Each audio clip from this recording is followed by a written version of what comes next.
السلام عليكم ورحمة الله وبركاته. كلانتي wanaagsan asxaabay meel kasto aad joogtaan kusoo dhawaada barnaamijkeena galabnimo jimco wanaagsan meel walbo aad joogtaan. taariikhdu waa 13 bisha December sanadka 2024.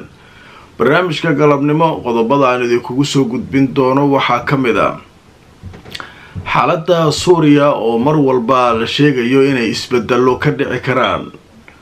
wargeysyada qaar ka mid ah dalalka reer galbeedka oo saakay daabacay warbixin ay kaga hadlayaan Ruushka inuu damacsan yahay saldhigyada uu ku leeyahay Suuriya inuu ka baxo sababo ammaankiisa dartiisa. haddaba sababtu maxay tahay? barnaamijkan ayana idinku falanqayn doona.